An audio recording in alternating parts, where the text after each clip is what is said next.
A day in the life of country folk. Let's see what Grandma is up to today.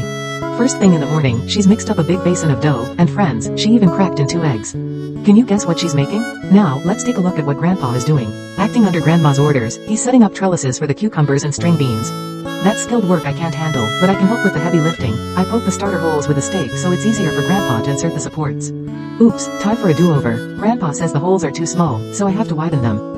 Meanwhile, Grandma has finished proofing the dough. She says she's making hand-rolled noodles today. For them to taste good, the dough has to be mixed very stiff. That's what gives them that chewy, springy texture. Just watching how much effort she puts into rolling it out shows you how tough the dough is. She complained that the small rolling pin was too much work, so she quickly switched to the big one. My goodness, that thing looks like a pickaxe handle. I asked her, are we really going to eat all this? She said, when you go to the trouble of making it, you might as well make a big batch and freeze the extra. That way, Grandpa and I can cook up a bowl of noodles whenever we feel like it. So convenient, you really can't beat that big rolling pin. With a few quick, vigorous strokes, she rolled the dough out until it covered the whole tabletop. Grandma's style is all about being bold and efficient. By now, Grandpa has the stakes in place and is grabbing some twine to start the assembly. Grandma says this is a job for Grandpa. If she tried to build it, it wouldn't be nearly as sturdy. Grandma has finished rolling the dough now. She dusts it with flour, folds it up, and it's ready to slice into noodles. I remember coming to Grandma's house as a kid. She'd always make these hand-rolled noodles. They were thin and perfectly chewy, every bit as good as store-bought ones. Look at that knife work. She hasn't lost her touch. She says she's not what she used to be. She used to slice even faster, but I told her, Grandma, in modern terms. Now that is what you call a humble brag.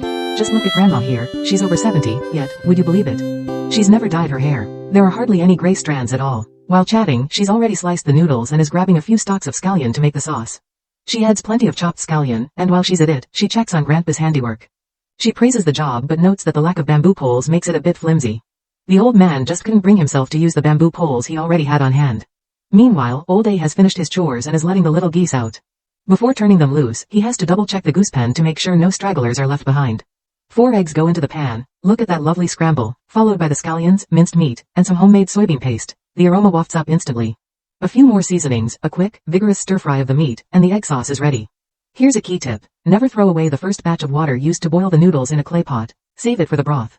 By now, Grandpa is back from herding the geese, so it's time to cook the noodles. Water goes into the pot. Once it boils, the noodles go in. After cooking, they get a rinse in cold water to make them chewier. Back when times were tough, Grandma used to eat them in the cloudy cooking water so nothing would go to waste. Time to eat, folks. What do you think of the handmade noodles Grandma made?